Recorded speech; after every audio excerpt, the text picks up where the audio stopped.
Vamos para uma outra questão da Mirim, que é a questão 5 da prova da Mirim, que é a questão chamada Guilherme. A gente não sei o que aconteceu, que alguém botou um nome de Guilherme no problema. Aí o problema seguinte pode chamar Ana Carolina, não sei. Coisas estranhas acontecem. Não sei muito bem.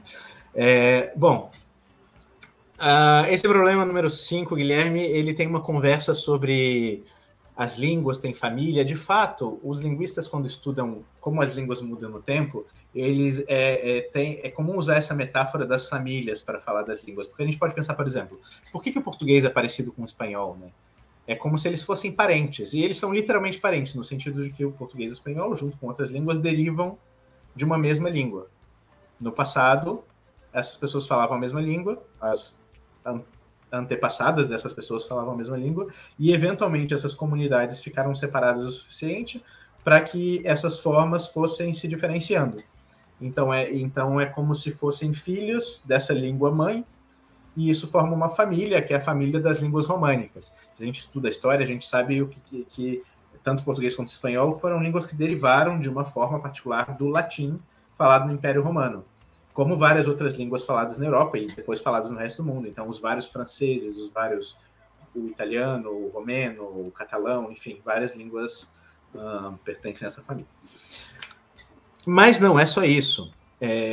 Existe essa metáfora das línguas como família, mas existe também a metáfora das línguas como comerciantes, porque as línguas, quando elas estão em contato, independente das famílias delas, elas trocam palavras. Não só palavras, elas trocam estruturas gramaticais, elas trocam sons, elas trocam coisas.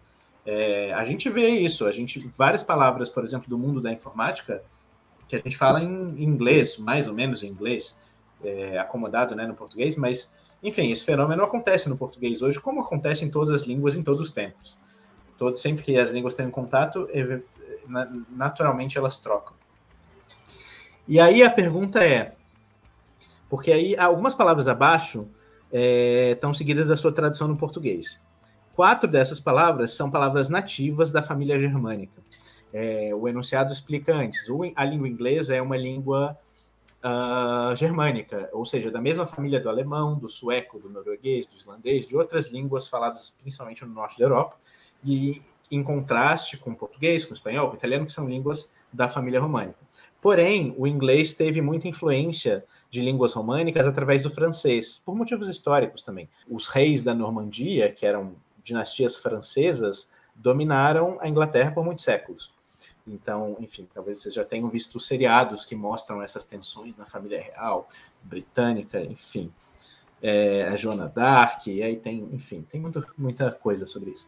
E aí a pergunta é, uma dessas palavras veio como empréstimo do francês. Então a gente está comparando palavras da família germânica com palavras da família românica. Qual a diferença? A família românica a gente consegue reconhecer fácil porque são as raízes das palavras em português. E as da família germânica são diferentes. São palavras... Por exemplo, a gente compara foot com pé, a gente vê que tem 2 raízes diferentes. Por exemplo, em alemão, foot, o equivalente a foot, pé, é fus. Em italiano, o equivalente a pé, em português, é piede. Então, nas línguas românicas, as palavras para pé vão ser parecidas com a palavra pé em português. E nas línguas germânicas, as palavras para pé vão ser parecidas com a palavra foot.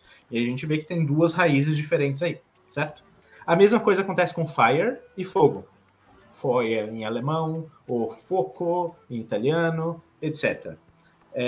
A mesma coisa acontece com ox, com boi. Claramente, ox e boi são raízes diferentes, né? São 2 palavras bem diferentes.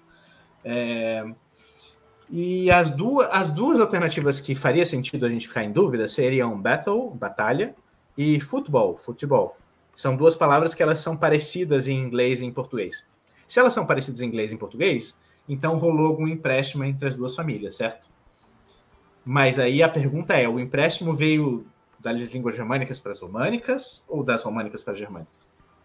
Aí a gente precisaria pensar um pouco, né?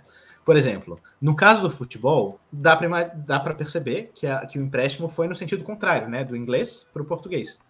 A gente pode saber disso tanto se a gente pensar na história, lembrar que o futebol foi inventado na Inglaterra e, portanto, ele tinha um nome que significa football, que significa pé, bola, e que ele foi só adaptado para a fonética do português. Então a gente fala futebol. Mas a gente também poderia perceber isso porque na palavra futebol tem a raiz fut, que a gente já viu que é uma raiz germânica, que é diferente da raiz latina pé, certo? Então, se fosse uma palavra que viesse do latim, né, a gente deveria esperar alguma coisa tipo pé-bola, ou bola-pé, ou não sei bem. Pebolim existe. Enfim, e battle não. Aí então sobra battle, que faz sentido também. Porque se a gente também pensar na história, né? A palavra battle, batalha, é uma palavra que está há muito tempo na língua. É uma palavra. Futebol é uma invenção recente, né? Mas batalha é uma coisa que existe. Bom, sempre existiu. E faz sentido se a gente pensar que nessa elite militar, essa elite militar francesa que dominava a Inglaterra, faz sentido que as palavras para coisas militares tenham sido herdados dessa elite, né? Que foi exatamente o que aconteceu. A palavra em francês é bataille, que significa literalmente batalha, que é cognata a palavra em português batalha, que foi um empréstimo no inglês e se tornou battle. Mas faltou explicar o título, não é Guilherme à toa. Grave.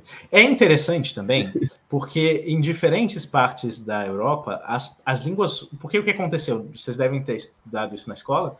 Quando aconteceu o fim do Império Romano, o que aconteceu? As tribos germânicas, as chamadas tribos germânicas, dominaram por pelo menos um século a maior parte dos territórios do que antes era o Império Romano. Então, durante esse período em que as elites políticas e militares dessas regiões eram falantes de língua germânica, as línguas românicas também pegaram de empréstimo muitas palavras das línguas germânicas. Por exemplo, as palavras para as direções cardeais, norte, sul, leste e oeste, são palavras que vêm das línguas germânicas. Pouca gente sabe disso. As palavras em latim para isso, elas também existem no português. Ocidente, oriente, ou nascente, poente, setentrional, meridional, que são das raízes latinas, né? Mas as palavras norte, sul, leste e oeste são das línguas germânicas. Outras palavras que sofreram muito empréstimo foram os nomes próprios, porque, claro, você quer dar um nome para o seu filho que é um nome de prestígio, né? Um nome de elite. E esse é o caso da palavra equivalente, por exemplo, à palavra Wilhelm, em alemão, ou que corresponde à palavra William em inglês, que entrou no português dessa forma, Guilherme, que é Guillermo em espanhol, Guillaume em francês, etc. E aí esse nome Guilherme é uma homenagem ao famoso poeta Guilherme Shakespeare, também conhecido como William Shakespeare, um dos principais escritores de língua inglesa. É isso aí.